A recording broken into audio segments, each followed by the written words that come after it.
নমস্কার বন্ধুরা, জ্যোৎস্না রীতিকথায় আইটি নতুন পর্বে তোমাদের সকলকে স্বাগত জানাই।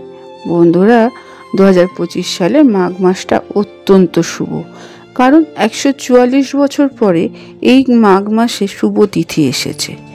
এই তিথিতে যদি ভগবান বিষ্ণু, দেবী লক্ষ্মী ও ভগবান চন্দ্রের পুজো করা যায় মন্ত্র উচ্চারণ করে, তাহলে জীবনের সমস্ত ব্যাধি দুঃখ সব দূর হয়ে যাবে। তাই আজকের পর্বে আমরা জেনে নেব যে এই পূর্ণিমা তিথিতে কোন মন্ত্র উচ্চারণ করে এই 3 দেবদেবী পুজো করা উচিত।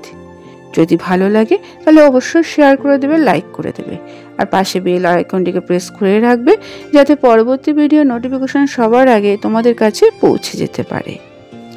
বন্ধুরা, হিন্দু পঞ্জিকা অনুসারে এই বছর অর্থাৎ 2025 সালে মাঘী পূর্ণিমা পালিত হবে আগামী 12 ফেব্রুয়ারি। এই দিনে স্নান ও দানের গুরুত্বটা অনেকটাই রয়েছে।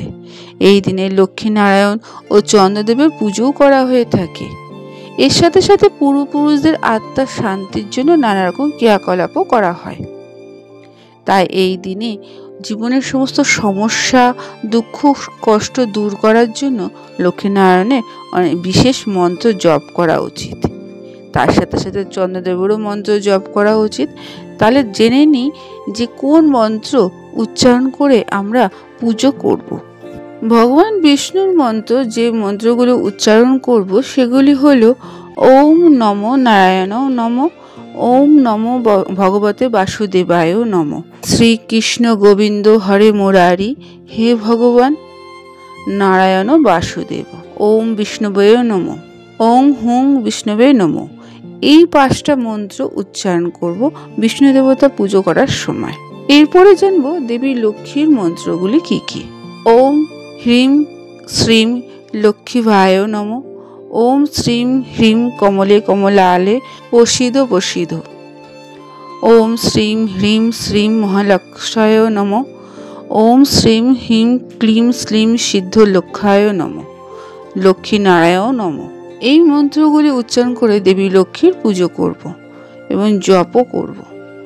চন্দ্রদেবের মন্ত্রগুলি হল ওম আইম ক্লিম সোমায় নমঃ, ওম শ্রোম শ্রীম শ্রোম চন্দ্রমসে নমঃ, ওম চন্দ্রপুত্রায় বিদমহে রোহিণী প্রিয়া ধীমহি তন্ন বুধ প্রচোদয়াৎ, ওম চন্দ্রমাসায় নমঃ।